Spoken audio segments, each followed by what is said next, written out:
State Monopolies Aren't What They Used to Be by Julian Adorney, an audio Mises Daily, narrated by Diana Kyler.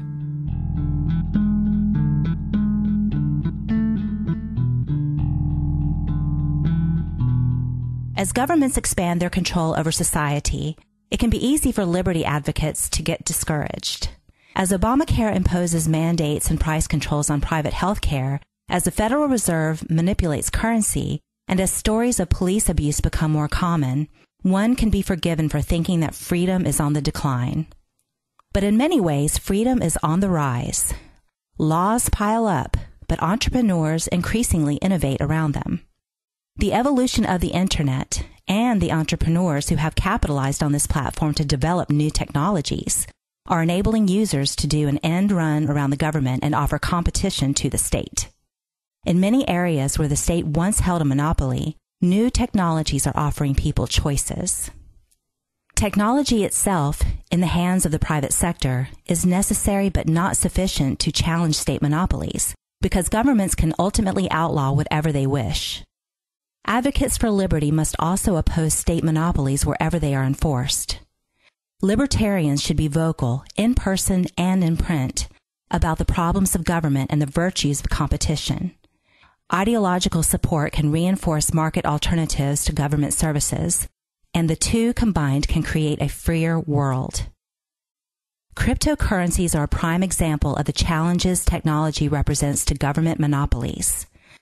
For the past several hundred years, governments have had a near total monopoly on currency.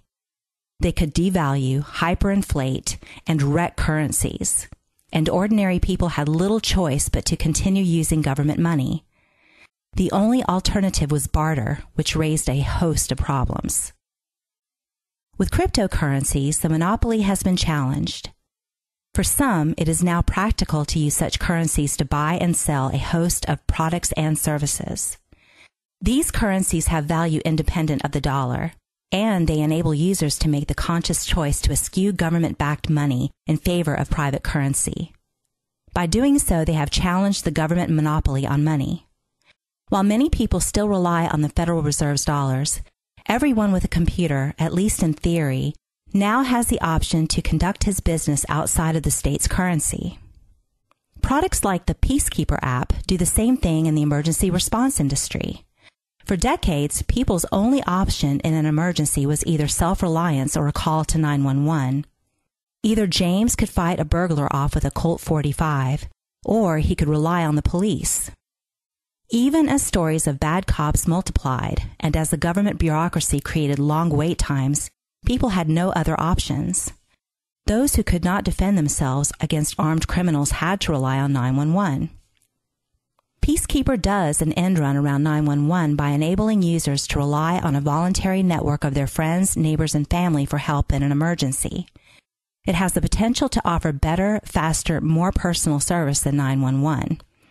More importantly, it gives users who are disconnected with 911 an outlet by enabling them to switch to a private sector competitor. States seek to strengthen their monopolies. Competition to government monopolies are emerging in every industry. The United States government relentlessly tries to expand its sphere. Onerous rules on gun ownership attempt to make citizens reliant on the government for defense. Common Core strengthens the federal hold on education. The FDA bans alternative medicine, attempting to make users reliant on state-approved treatments. But even as governments try to bring more and more economic activity under their control, entrepreneurs are enabling people to go around the state. Want to avoid Obamacare? Oscar Salazar is planning to launch a new healthcare model he describes as like Uber but with doctors. Want your children to learn outside of Common Core? New resources like Khan Academy make it easy. Want non-FDA approved medications and treatments? The Internet and a globally connected world make acquiring these from less repressive countries easy. 3D printing has the potential to make a mockery of gun control laws, and in the future we may be 3D printing medications at home. The United States government is, for the foreseeable future at least, here to stay. But central to government power is the idea of monopoly, A person must use government services to do X or else not do X. Sally must use government-licensed taxis or else not engage in ride-sharing at all. She must rely on 911 for emergency response or rely on no one. This monopoly is at the heart of state power. Governments are by nature bloated and inefficient. They run over budget and fail to focus on the consumer. Given a choice between a government service and a private service, few people will choose the former. One doesn't choose the post office when one has FedEx as an option, ceteris paribus. In order to maintain control, governments need to maintain their monopoly. But this very monopoly is being challenged by dozens of entrepreneurs innovating around and beyond the state. It's not necessary that the state die off completely for other options to emerge.